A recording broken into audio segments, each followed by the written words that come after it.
right, friends. Well, welcome. We are so glad that you are here. And I know we may still have some folks who are coming in and joining us, but as a quick little reminder, we would love to have you sit at a table with other folks. So if by the time we get to our first discussion, if you don't have anyone sitting at your table, make your way and make a new friend. Sit at a table, get connected to somebody, because there will be some opportunities for discussion, and would love for you to connect with others as well. I'm getting a yay from a kid in the background. I like it. Woohoo! All right. Well, I am, again, Wendy Lyons-Crossteck, and joining me is Bren Talley. Yay! And Bren, tell us what you do for a living. I am a marriage and family therapist in private practice in Leawood.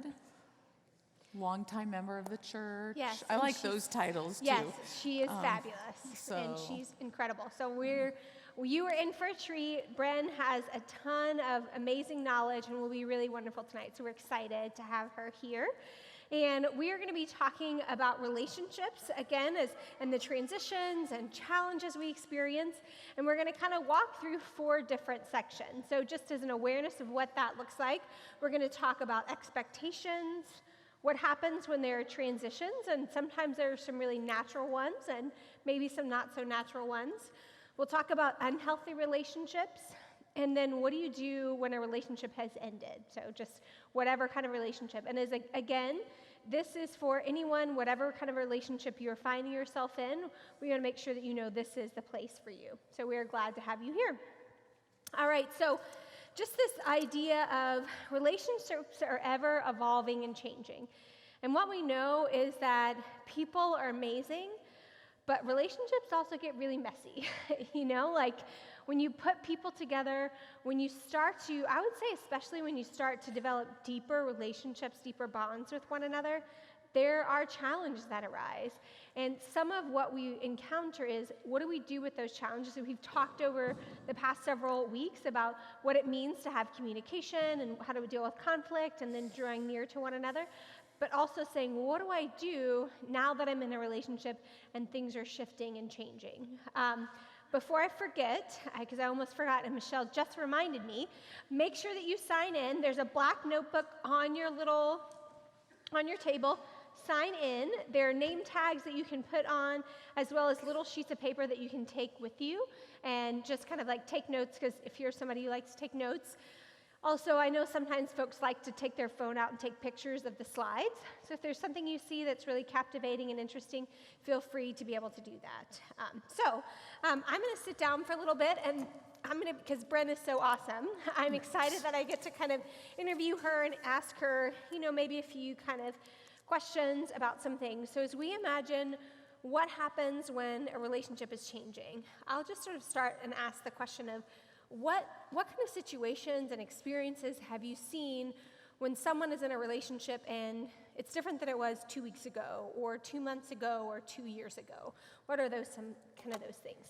So, and that answer lies a little bit in my title as a family therapist. I think you have therapists who say, I see women in their 20s. I see married couples in their 40s. And I always think, wow, you get to work with a little tiny piece. But I deal with the lifespan. So you think about that, every one of you were the beginning of a relationship that changed when the people who were the ones that birthed you came into their life, or you were adopted and you came into a new life, but that relationship changed when that baby arrived. So I start there and I go all the way into, when we become empty nesters. Or maybe before we become empty nesters, we get divorced, or we have death. But there are a lot of changes in that lifespan that involve family. In that course, there are also other relationships with family of origin. We have to care for aging parents, and my sibling that I thought was on the same page as me is no longer. We have friends, we move, we transition. So I think there's just places where a lot of people they sit with disappointment and loss. But I want to highlight, I think the ones that sting the most are when you're left. So whether that's a death or somebody walks away, I think that has the most power to hurt. Yeah. Well, as we kind of move into our time and into our class, we're going to talk about what happens and how do we process through. That's just like a little taste for what's to come of what happens when you didn't choose the relationship to end. So that will be something that we're going to be sharing in a conversation. But relationships do change, and sometimes there's an event or there are other things that happen that change things. But I remember reading an article many years ago, and there was a statistic that said every 7 years, half of your friendships are replaced, which I was like, what, really? Like half of my friends are going to be different 7 years from now? And then I started thinking about my life, and I started thinking about, okay, I was in elementary school, and then I got to high school, and I remember when I was graduating from high school, my mother said to me, you're not going to be friends with these people forever. And I was like, no, I will. Ever? Now, there may be a small subset of those that I remain in contact with, but many of them I didn't. And then I went into college, and then I went to grad school, and then I moved. And then I had a child. And so just sort of like naturally, as I'm moving around, as I'm doing new and different things and getting involved in new hobbies and things, my life changes. And there may be, someone that I've known for a long, long time that kind of transcends that. But there are those sort of natural starts and stops. And we're kind of going to be talking a little bit about transitions. So it doesn't have to be a bad thing if at some point a relationship ends. It's just how do you work through that? How do you process it? And what does that mean? And what do you kind of move forward? So as we're thinking about expectations, I'm going to ask you, Bren, what is a relationship? How would you define what a relationship is? So we say it is an encounter that somebody is required to balance the needs of their self and others. Mm-hmm. Pretty simple, right? Yeah. But it's pretty messy. Yeah. Because we have this inward propensity to just be really attuned to our experience. So it's like, I need this, I want this, I expect this, I have a constitution inside of me of how I view the world, and it should go that way. Yeah. So it becomes just that constant balance, and we also use simple words of it's a back and forth, back and forth. Yeah. And one of the passages of scripture, maybe you've seen this it's something that I use often when I'm talking about relationships with one another, but I think it's important as you imagine what it is you need for yourself too.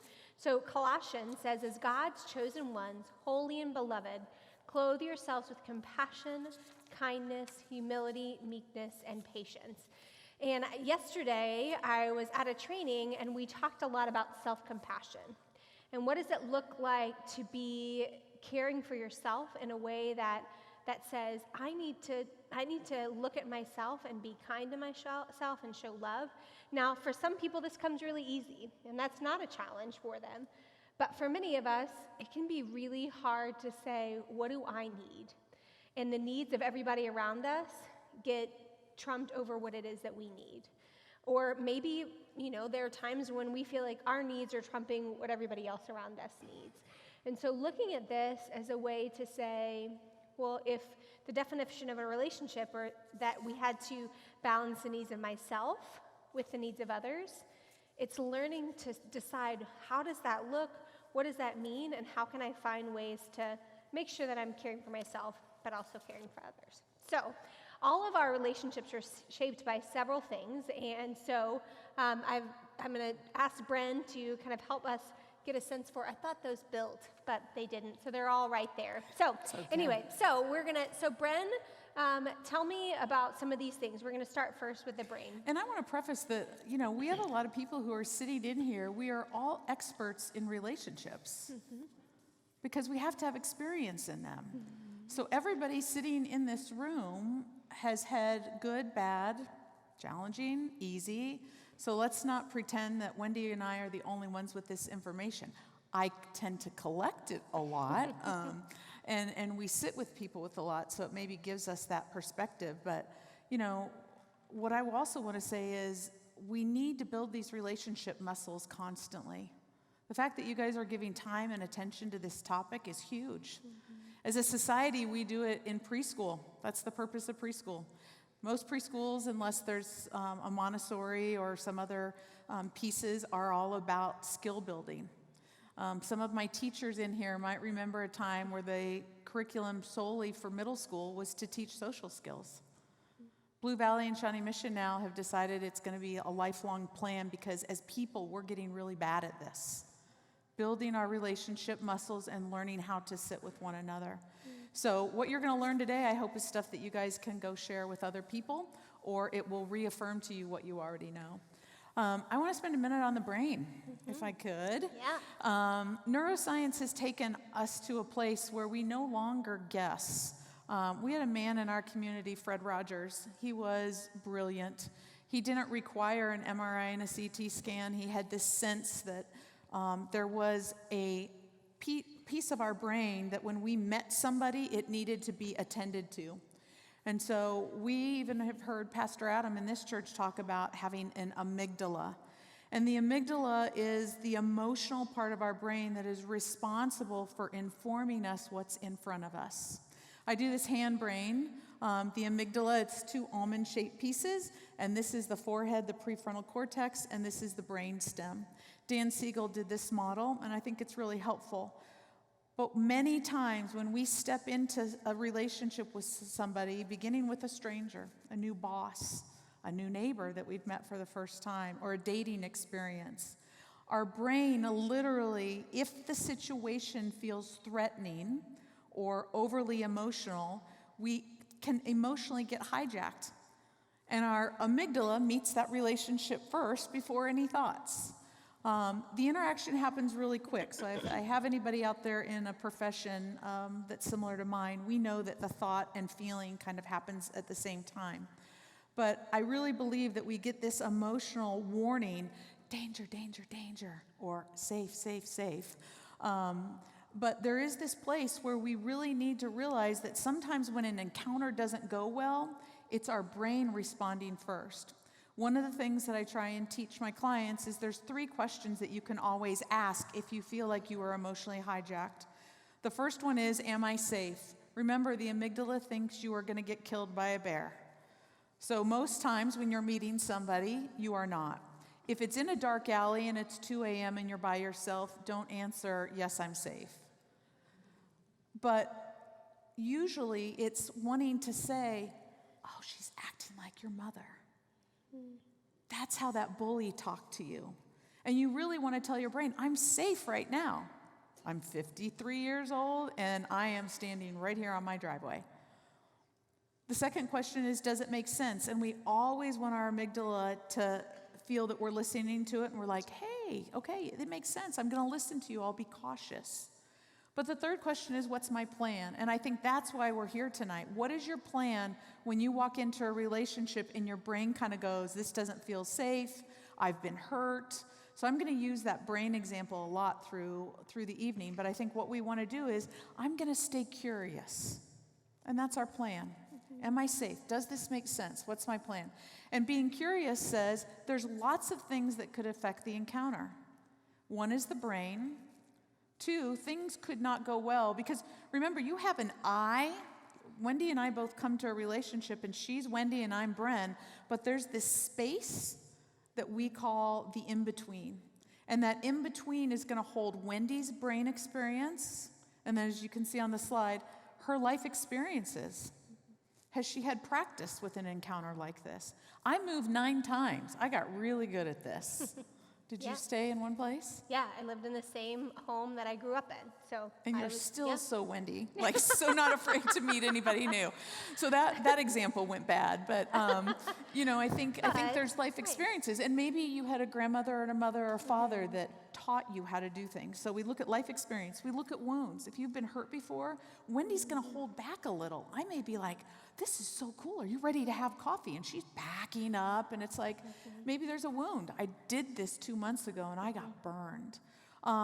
Attachments. We learn from our family of origin, and I think a speaker already spoke about this.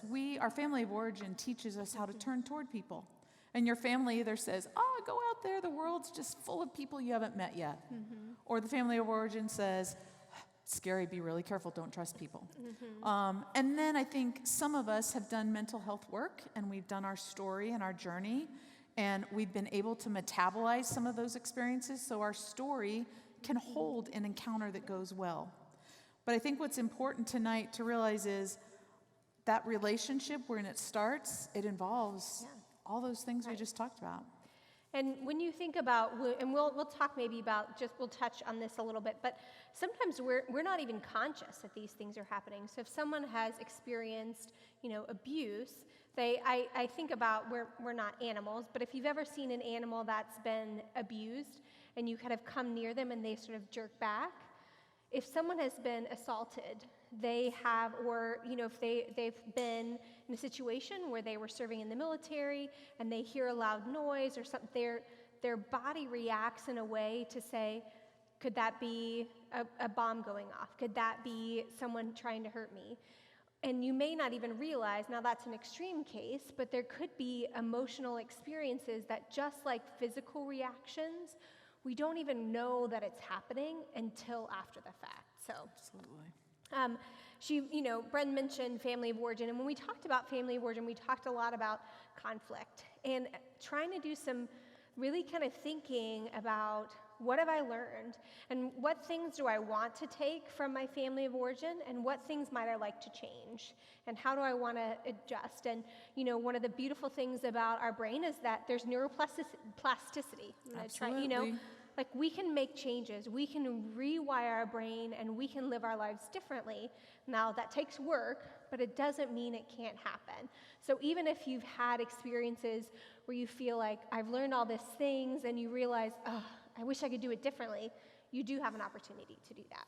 So we're going to move on to, I feel like I remember this back from middle school, the idea of defining a DTR, the conversation that you had with your, new love interest about who are we dating or whatever, but it can be in any relationship. So Bren, what does it mean to define a relationship, and can we choose what a relationship looks like? Yeah, and I think, that term came from an intimate relationship, but I often have my clients, when they come in and something has gone wrong, and you have to remember, that scope's really big. It could be a coworker, it could be a neighbor, it could be a family member, so we really can define the relationship in ways, and I use a couple markers. One, where does it fit? And we're going to see a slide in a little bit of the dartboard, right?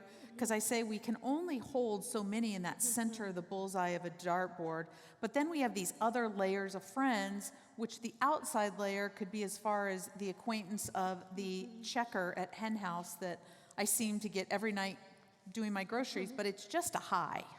It's a how are you, good to see you. But we need to decide, if you want to have hard work and figure out how you've been rejected by that checker, that might be a little hard. We want to get down to the relationships that are important to you. They are reciprocal. And so we talk about that balance. Is it a relationship that has given to you and shown a presence? Is it two-way? The other thing we look at is it allow you to be authentic? Do you feel like you can be you? And can it tolerate protest? Which we'll talk about in a minute. So I think I want to know, when somebody comes in and says, I need help with a relationship, I want them to define it for me. Yeah. Where is it on that scope? Yeah. And so as you think about any relationship, it takes risk. So I have a quote here. It's from someone who's anonymous. Sometimes the biggest risks are those we take with our hearts. And I would say, when we are opening ourselves up, we are saying, do you want to be connected to me?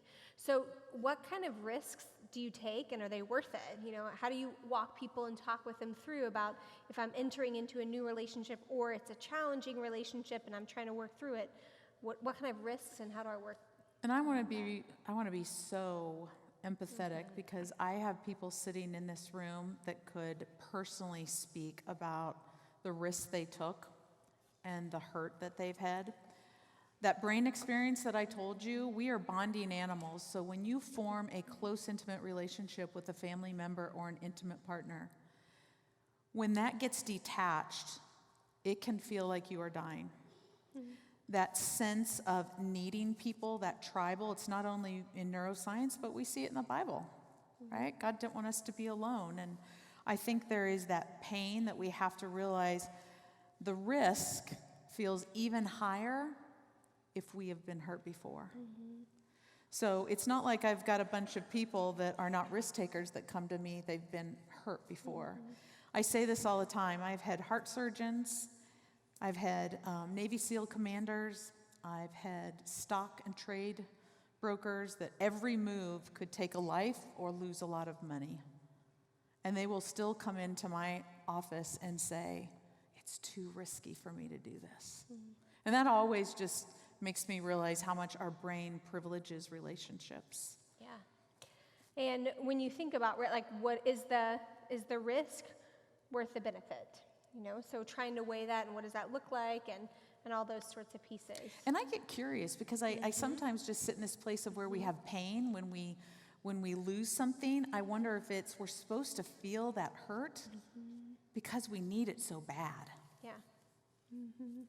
Yeah. It hurt. I think about, we'll talk a little bit about loss and grief, and I think about some of the people that I've really loved and I've cared for, or I've sat across the chair from someone and I've said, it really hurts because you really loved, and like, it's a huge loss because you invested so much into this relationship. So we'll talk a little bit about that, but there are great benefits to it, but it does come with a risk. So we want you to share in conversation together. And so we have 3 questions for you. And again, if you're seated by yourself, find a friend and answer these few questions. We are going to give you 9 minutes to share in a conversation right now, and then we'll draw you back together. Talk amongst yourselves. Yay!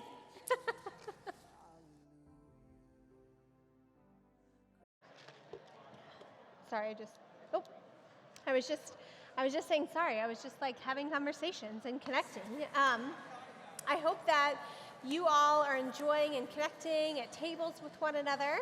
And I know Brett and we were talking a little bit, and you said there was something you wanted to make sure that you asked about risk. So. Yeah, I think it's the question that you guys just talked about at your table, because my field is studying this really intentionally right now. We have a group age 11 to 19 that we have the highest suicide risk that we have ever had. And what we're seeing is that we are losing people to this distorted thinking, because we're not people who kill ourselves, so something's going wrong. And we're learning that they have less resiliency to enter into relationships, and they are ending up very lonely.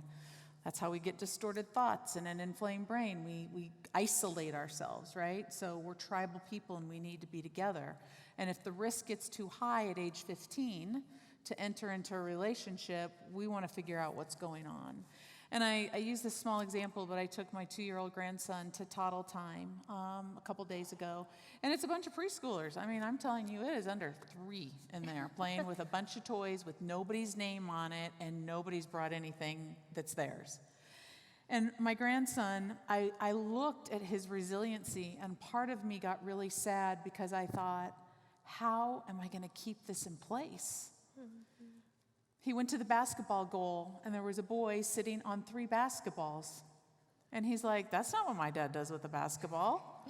And he picked up one of the balls, and the boy fell, and the boy hit him, like, on the back. And my grandson didn't hit back. He just then went to the soccer goal. And there was a boy who saw my grandson coming, and he's like, I'm going to kick all these 3 really fast. And he kicked all 3 balls, and Liam didn't get a ball. Liam showed no protest on his face, none. And then he went to this rocket thing where you step on it and the rocket goes up.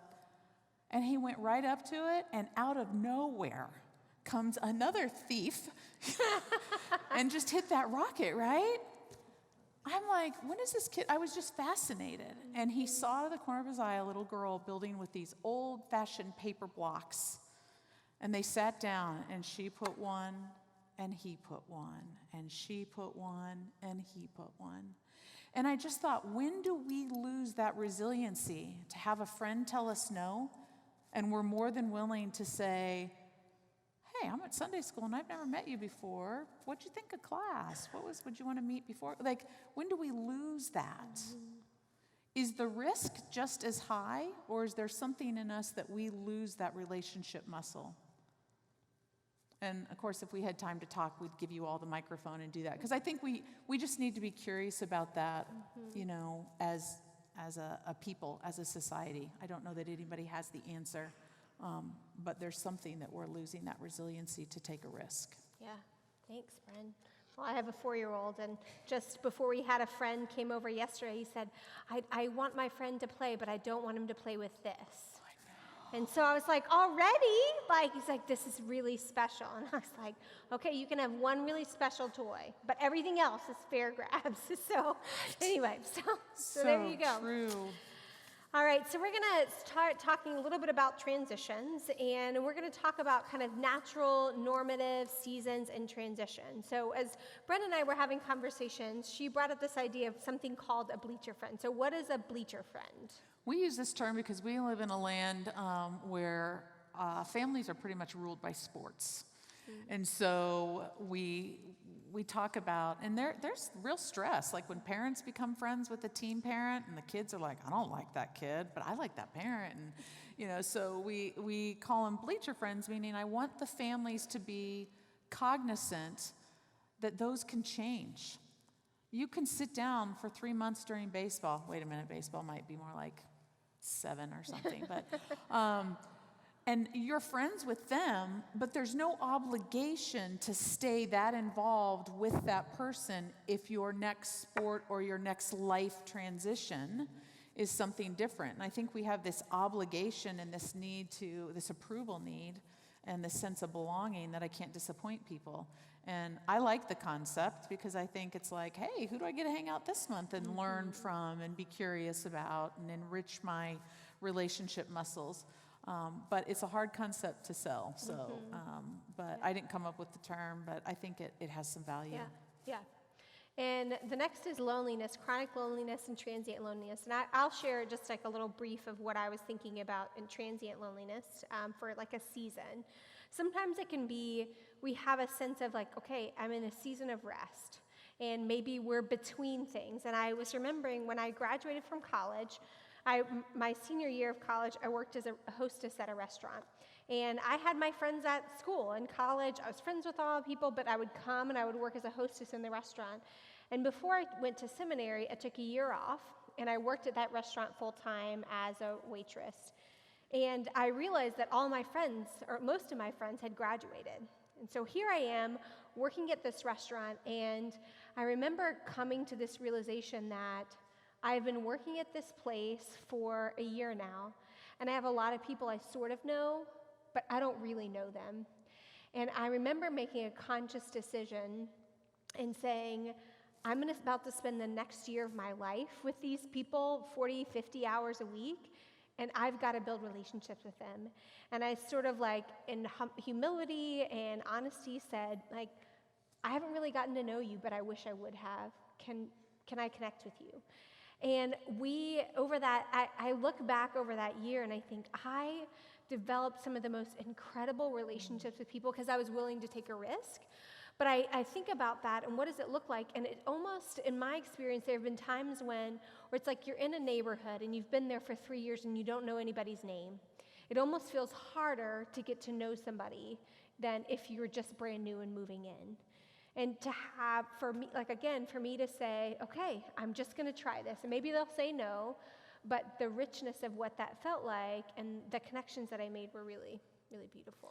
Yeah, and when Wendy and I got together, I did share a story because there's this perception that sometimes we'll just get friends and we'll never have to make new ones. Like we kind of got our people. I don't find that true at all. And I have a 96-year-old grandmother who went into assisted living, moved from California, lived there for 50-some years, and we brought her here to be closer to us. And we had an encounter where she was the new person on the wing, and she went to the cafeteria, and she went to sit down to meet a new friend. And, of course, we and her granddaughter, the special one, me, said, you need to be really willing to take a risk, like meet new people. Like, this is how we, like, have friends, and remember how you did this. And she sat down, and the person looked at her and said, that seat is saved. And I just thought, okay, it doesn't ever end. No. And, you know, she had to go through that. She had to wrestle with that at 96. Now, we hope as people, our relationship muscles are a lot better. And she's had a pretty good life, and so she had some resiliency of like, well, I'm going to just try again. Somebody who had lost 2 children and a husband maybe wouldn't have had that resiliency, and that would have been the one time, and then they go into chronic loneliness, right? So I think that's where we always want to look at, there is a normative part of not being connected. Loneliness is a normative part of the human experience. There's purpose in it, and we can have conversations with God when we want to talk about, why'd you make me wrestle with that? But I think we can think about that. Wendy's even mentioned it's a time of rest. Yeah. We get to check, what did I just get out of? Who am I, and what do I want for the future? Like, that's a great time. But transient loneliness is usually something that we have had no control over. Chronic loneliness, we want to know the difference is, I have access to tons of people, but I can't get myself to show up. There's a really big difference in that, and I would treat both of those different in my therapy room, but I just think we need to be careful if we are in a chronic loneliness state. And I've got a bunch of clients, young adults, who just left college, and they're trying, and they feel like they've been in this place for a year, and it does seem chronic. But I'm just talking about those two things, something you don't have control over and someplace where you don't choose to show up. All right. Friends you haven't met yet? I just think that's a great saying to have. There are people out there that need a friend. Yeah. Yeah. And we were just talking about having seasons where you never know who's going to show up. Right. And to have that attitude, that, curiosity, like, are you somebody that's going to be my friend that I just haven't met yet? Yeah. I just think it's a really cool thing to think about, Yeah. And again, if we pass the mic around, I'm sure we Right. could hear some good Right. stories. Well, and I think too, again, if there's something new, some challenge or whatever it might be, just even last year, I developed some friends. I remember meeting about a year and a half ago, I went on a trip to the Holy Land. I remember meeting this young woman, and I said, I want to be in a relationship with you, but I also want to connect you to some other people. She had really just a deep sense of spiritual connection. And I was like, I want to be your friend. And I was like, maybe that sounds creepy, but I hope it's not. And I then connected her with a mom that I knew who connected with somebody else, and we have this group of people. And then we've sort of begun to expand it. And I think about my life now, and a year ago, my life is so much richer because of them, and that it was just me saying, okay, I'm gonna try this out and see how it goes. And we're like, we'll meet a few times and see how it goes. And if it works, great. If it doesn't, no, it's okay, But it was just really, really powerful. So, and then bits for connection. We talked a little bit about this last week, and we talked about intimacy. But anything more you would share? What I think is important is that when we talk about when you guys get put in a position where you have to make new relationships, one of the first things we have to do is self-soothe ourselves, and if we've come from a bad place, or we're nervous, or we're risky, that's our job. Your job is to have a good awareness, whether you need to do that through going through a class, or see a therapist, or do some type of discovery work. There is a place where if you are regulated when you go into this new relationship, your muscles are going to be able to be just really more present and aware. The other piece that we have to remember is there is some skill required in making relationships. And those bids for connection, you need good practice with that. I mean, if you come in hard and fast, I can tell you right away, people are scared of that. If you talk too much about yourself, people are annoyed by that. There's this place where turning towards is what we're aiming for. I want to turn towards you. You guys may have talked about turning away and dismissing bids. If you don't know what you do, have a friend, have somebody ask, how am I when I interact with people? What do you see on me? And I think that awareness is something that we just forget. We think we should just know how to do it. It's like in our DNA code. Part of it is there's a human attunement that we do, but just don't forget there's some skill building. And if you need a refresher course, and again, we're talking to the people who obviously have interest in this. So I think there's that place where you just need to be really good at that. Yeah, awesome. All right, I know we only talked for just a little bit, but we do have some questions for you all again, and we're going to give you 6 minutes this time, so a little bit shorter time. So sharing conversation, and then once we're done with that, we're going to kind of dive into a little bit, a little bit deeper into unhealthy relationships. So we're going to and break up. So maybe a little more sensitive a topic, but we'll give you guys 6 minutes to sharing conversation, and then we'll bring you back together.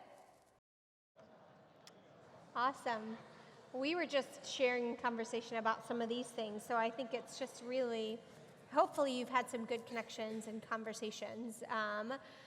So we are going to move now, as I mentioned, to a little bit deeper topic, and we're going to talk a little bit about unhealthy relationships. So again, I'm going to turn to Bren and say, can you define what an unhealthy relationship is, a definition of an unhealthy relationship? So I mean, this is all I do in therapy, right? I mean, this is the part that I just taught you. I wish people would come in and say, could you teach me how to be in a marriage or a friend or, and that's why we love premarital counseling. It's like we get you on the front end instead of the back end. So this is where therapy kind of really starts. And what we have to realize is, and I'm going to make an assumption, but sometimes the people who want things to be better are not usually the one with the problem. I don't get a lot of the people in therapy who are the problem. I'm getting people who have to deal with the problem. Mm-hmm. So part of you sitting in here with frustration is, I'm hearing all this, but somebody else in my life needs to hear this. In fact, if I can figure out how to slyly get this in the next text or the next conversation, I'm going to. But so we want to again realize we can't control other people's behavior, but we need to be curious about when it gets unsafe and when it gets unhealthy. Mm-hmm. And it's going to be that unmet balance. It's not going to be reciprocal. I'm doing a lot more work than you. You can't handle a protest. You never want to repair.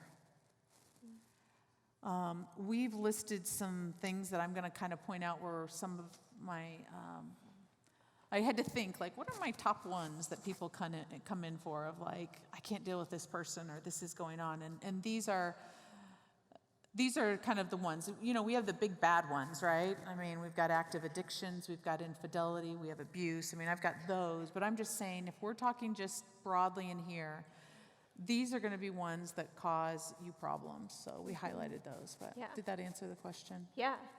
So let's talk a little bit about what those look like. So demanding versus pursuing, what does that look like? So I was just even thinking about this idea of, I've had conversations with folks and it feels like there's always an expectation, but nothing is ever reciprocal. So demanding that you do something, but it's not a pursuit, it's just like demanding. And I put this down because I see it in all spectrums. We're assuming a lot on relationships here. We could do a whole day on parent-child relationships, right? That's one of my favorite places to work because there's such redemption from where you came from and how you're going to parent, and it's just, I get kind of goofy with it, and I love it. But anytime you demand a relationship, it makes the brain kind of go like, Our amygdala wants to be seen, heard, and known, and it wants to be pursued. It doesn't care about rules and regulations, but it just wants to be seen. And if you sit in a relationship where you're willing to be seen, heard, and known, and reciprocal like that, it just creates a lot of safety. Mm-hmm. So I think that's one. And you guys can use your imagination on all kinds of scenarios where somebody's demanding something of you and you don't like it. Mm-hmm. The defensiveness and anxious, that goes with family of origin. The memory networks that were laid on how to build relationship were formed when we were really young. I mean, our prefrontal cortex and our thought process doesn't go online fully until age 11, and then we have a funny little neurological pruning, and it goes away really quickly, and it's not fully developed again until 25. So a lot of that, how we come towards you, is really taught from that family of origin. So you want to look for that just anxious friend or anxious spouse. And all of these are fixable, right? I mean, if you have two parties that are willing to say, I don't like how I come towards you, let's go get therapy, It's okay. These are not death sentences. They just inform us of how you're coming toward each other.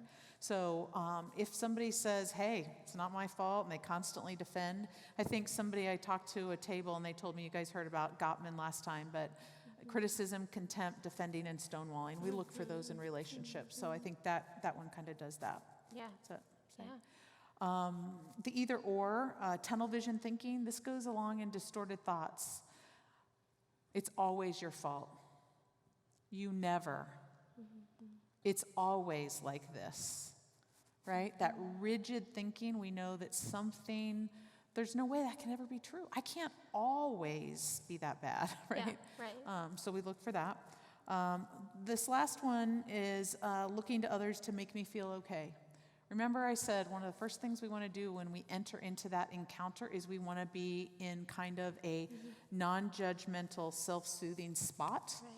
And so if we're not able to make ourselves okay and we enter in, I'm going to not be happy with Wendy unless she does something to calm me down. Yeah. We get this. I need you to stop doing that. Why do I need you to stop doing that? So that I feel better, right? No. You got to make yourself feel better regardless of what that person does, okay? And then the last one is... An unbalance of power and privilege. Yeah. And I would just sort of say, when you think about power and privilege can look like all sorts of different things. It can look like age, it can look like responsibility, it can look like you are responsible, you're a teacher, you make more money, you are whatever that might look like. It could be all sorts of different kinds of things, but what does that look like when someone is using that against you, I guess, so. Yeah, and I think we both had to include this in here because statistically, somebody is sitting in this room who's in this situation. And one of the things that I always want to say is it's not a place where shame should be able to live, and that anybody who is in my profession, Wendy's, we would be there, and there's tons of resources that we get you directed to, but that unbalance of power and privilege is so dangerous because we have studied this cycle of abuse, and what we realize is it has been modeled to them. Research shows that abusers come from abusive homes, and they've learned how to repair in a really authentic way to build trust so that hurt can hurt again. So it requires you to sometimes have resources to get out, and so we just want to put that out there. So and again, that's a heavy topic to put out there, but it's, when you think about it, if this is something that you're concerned about, that you're in, or you know someone who's in, really seeking additional support and help. And in fact, I kind of mentioned this at the beginning of our talk. Next week, Joan Doherty, who is from Safe Home, is going to be talking next week about leadership and how does her faith play a role in that. And unfortunately, sometimes faith plays a role in people staying in abusive situations. And so I just want to encourage you to connect with a pastor, connect with a therapist, get some support and help for yourself if you're in the midst of one of those situations. So we're now going to talk a little bit about breakups. So we just sort of labeled it as breakups, but this is really just like, and a relationship is ending. And you heard us talking a little bit about when your circle of friends is changing. And I was even just kind of on a conversation I was sharing with Bren and saying that as a pastor, I have a privilege of, in people's lives, like I may not know you, but there are times in which I kind of like jump through these rings and you may not be able to read them all. So I'll just sort of say so there's red is strangers, orange is community helpers. So we talked about the person at Hen House that you see every week. Yellow is an acquaintance. Green is friendship. Blue is family, and purple is me. So just kind of like those levels of deeper and deeper connections. And I was saying, as a pastor, as a therapist, maybe you are in a profession where you feel like because of what it is you're doing, maybe you're a physician, and people share privileged information with you, and they feel a deep connection with you because they've shared all that. And what does that look like and how does that feel? But again, recognizing that there will be varying levels of people in your life. I was sharing with Bren earlier, we are moving into a new home next week, which we're really excited about, but it's also stressful. That will change the relationship. That'll change the relationships, but we have loved our neighborhood, and I've really been grieving that we're going to move out of our neighborhood, because part of what I know is proximity. I'm not going to see Adelaide and Amina outside the front yard playing, and Freddie's going to run across the street to go play with them. So I know that that relationship is going to change. But we can still maintain relationships and connections, and what does that look like? And so I'll ask you, Brent, how do you determine who stays in your circle and where they kind of find their way in the midst of those circles? So I use a concept of a wheelbarrow, like we can only carry so much before we can't carry our wheelbarrow by ourselves. And I think you have to be aware of that load. And there's seasons in your life, like I am about to be an empty nester in a couple years, but man, I'm taking care of an aging father, an aging grandmother. Like, I thought it would get less, but it didn't. So, and I recently moved too, and so I think there's been that place. But I think what we have to do is kind of normalize this, and I'm sure everybody sitting in here too has their style. They've tried things that have worked. But one of the things I really encourage people to do is to talk about the relationship changing. Sometimes it's normal. We're talking about normal ones, but we need to also probably move to like. Do we want to move to this this statement? Yeah. So. Maybe, and I'll just. So I'll ask this question before we move on. So, how do you initiate a conversation if you feel like something needs to change? I sort of, like, maybe you've heard this term of, like, somebody goes to a party and they ghost. They just, like, leave and they don't say goodbye to anybody, It's like, where did they go? They just, like, left all of a sudden. Sometimes that happens in relationships, and we're like, what? They're not returning my phone calls. We're not doing anything, and it just feels like there's a break. But how do you begin and open up that conversation? Well, I mean, I think this is where we have to use a little bit of our prefrontal cortex and not just be emotional about it, right? Because sometimes we want to tell somebody face to face, like, I hate you and I don't ever want to see you again. Sometimes our amygdala says, just disappear.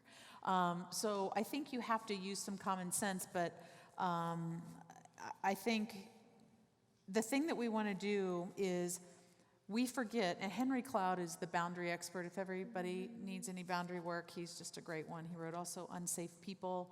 But there is a place where boundaries are in place so that I can love you well. And sometimes we need to say goodbye to that season. And I use this FAB statement. It's great. You can use it for anything. It's I feel blank, which is usually an emotion, about blank, which we hope is not about a person, but a situation, and I need, want, or hope for. And I wrote one. Here's one that I have to deal with a lot, I think, with people that come in. I feel angry, and this is like if you had a good friend. Like, let's say, this would never be Wendy, so I can't even look at her when I say this. I feel angry when I hear other people talk about conversations we had in private. I need to trust our space and have a place to unload just to you, my dear friend. Way different than, why did you do that? Or way different than, I'm not going to return your text for about 3 days till I'm done being mad, right? That's a loving way to say, this is what my amygdala felt about this. And in this relationship, the way I'm going to balance the need of self and others is I need to state a need, want, or complaint. You guys, you can use that in your marriage. You can use that with your kids. My kids got really sassy about it because they knew that was their therapist mom talking about it. So they would be like, I'm going to start with the end. I want, so they'd switch it all up on me. I'm like, that's fine. Just get the emotion at the end. But I think it's a place where when you lovingly place that boundary, you have told that person, this is where me begins, and this is where you can begin. Yeah. So you've alluded a little bit to a reciprocal relationship. Can you use that? Can you give that definition for us? I think it's the simplest one is the motion of back and forth. I mean, I give you a little, you give me a little. I give you a lot, you give me nothing, but in a few weeks you give me a lot. Like, it's just, and we obviously can't keep a piece of paper, but it needs to feel that, I think if you look at the relationships that are the healthiest, and if you even look at a marriage or a sibling to sibling. Don't look at parent and child. Parent and child, the parent always pours more. That is not a reciprocal relationship. Parent should always pour more into the child, never the child's responsibility to do that. But if you look peer to peer or some of your most ones that you just treasure, I want to go like this because those are the good kind. You know what I'm talking about. It just feels reciprocal. Right. Well, and I think as we're talking about these fab statements, you can say to someone in a reciprocal relationship, I feel upset, I feel angry, I feel disappointed about this situation that happened, and this is what I hope for. I hope that you would apologize. I hope you would say, I'm really grateful for you doing this. Whatever that might look like, that you can be in a reciprocal relationship where you can say, and in fact, I say to couples all the time, and I say to friends, it's like, if you're in a relationship, you're going to have challenges, but how are you going to rise above them? How are you going to work through them? And so in a reciprocal relationship, you're able to say, we can work through this, and in fact, it can be a way for us to draw near. And I think I know what you're pointing at when you asked me that question too, is healthy relationships will tolerate that protest, but you have to realize in an unhealthy relationship, we're going to give you all this stuff, and guess what? It's not going to work. They're not going to tolerate that protest and that complaint. And that's where you have to say, all right, I might give you one more chance and I'm going to say it differently, right? Or I'm going to give you a day to think about it and I'm going to say it again. But we have to realize in unhealthy relationships, we'll do everything the way we should do it and it won't work. Yeah. All right, I'm just going to, there was a quick quote from Brene Brown that said, daring to set boundaries is about having the courage to love ourselves even when we risk disappointing others. So just kind of talking a little bit about that. And I mentioned, what if you didn't want the breakup? So there are 3 things that we have here, and allowing yourself to grieve. And we talked a little bit about this and saying, I'm learning this even from Freddie, and if he's upset about something, if I just try and push him past it, I'm not giving him the capacity to really work through it, but I also don't want him to stay in that tantrum or that, meltdown forever. So we talked about looking like giving yourself time to grieve, but not staying in that forever. And grief is a time where we step aside and remember what we lost. So when you've lost something, and being the tribal people that we are, it meant that you isolated yourself in the cave and you literally sat and remembered, what did I love? What did I not love? What do I need to change? How will I go on without that person? Yeah. So I think there's purpose in that. Absolutely. And how long you stay in that and what grief looks like is going to be really contextual. So it will look, and varying degrees. So well said. Right. I think that was contextual. That's a therapist word.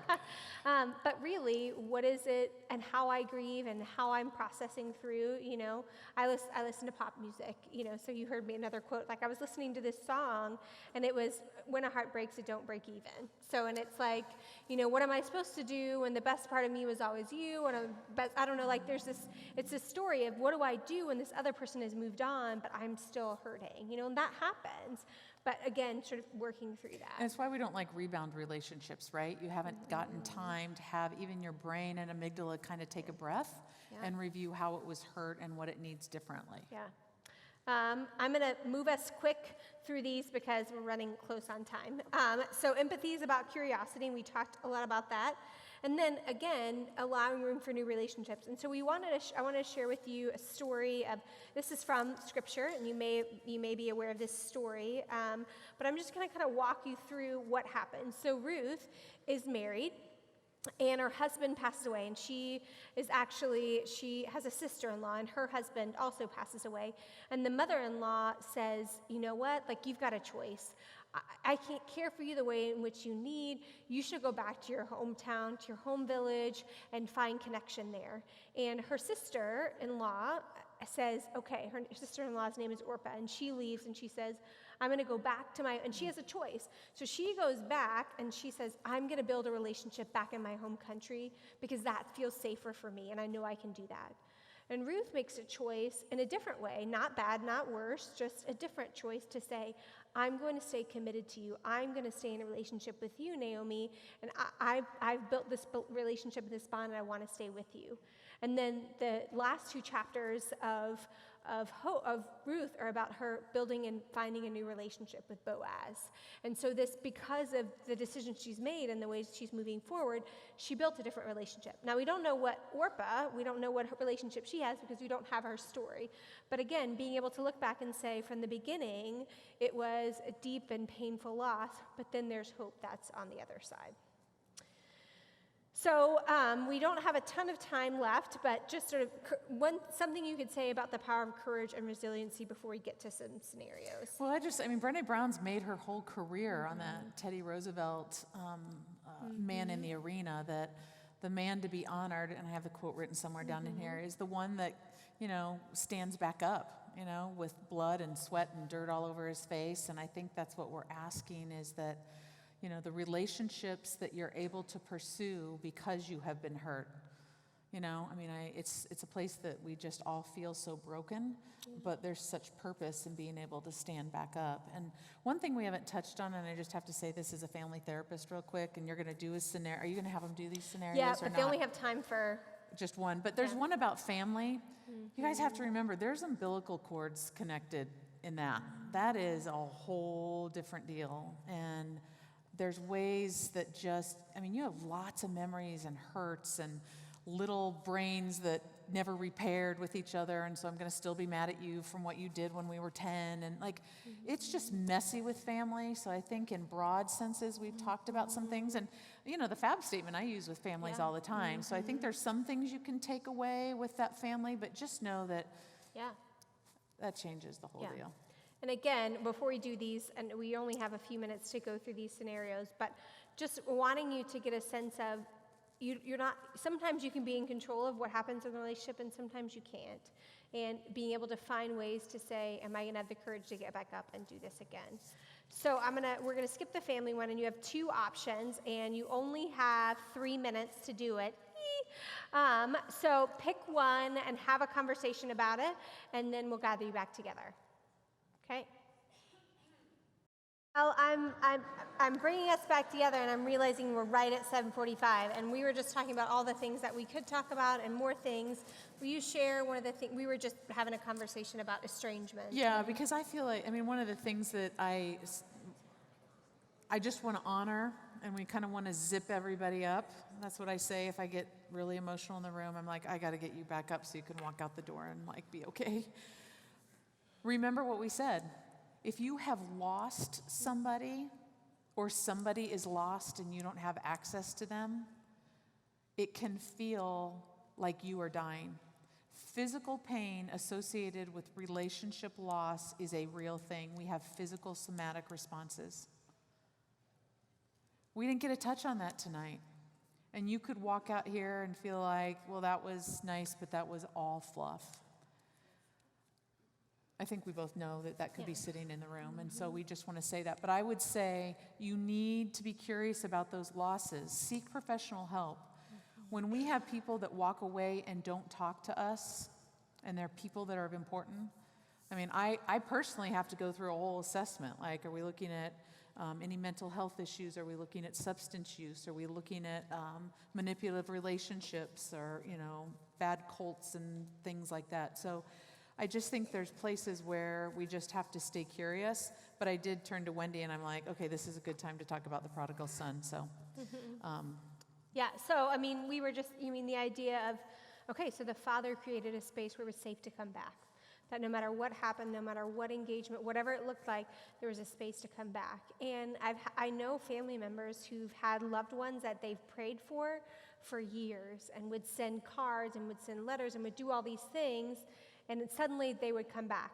Now that's not always the case, but sometimes that does happen. And so saying, okay, if I may not have that connection or the relationship may not get changed or restored, I can continue to pray for this person and hope. And that's not demanding, right? No, That's that's not. It's pursuing pursuing, and a so. relationship. So I know that you have to leave and maybe pick up children, and but I just want to say thank you. And I just found out too, if you missed any of the sessions, I didn't know this, but Resurrection has a YouTube channel, so you can go to YouTube and search for Resurrection, and we have all of these as well as the classes before that are on there, and you can find them, you can share them, you can re-listen, re-watch them. We'd love to encourage you to do that. And I do hope that you'll join us next Wednesday, and that you'll plan to be with us in worship this weekend. So thanks again. If you have one of the black notebooks, if there's something still on your table or trash or whatever, bring the black notebooks to the back and throw trash away. But thanks so much for joining us. Yay. All right. Woo-woo. Woo-hoo.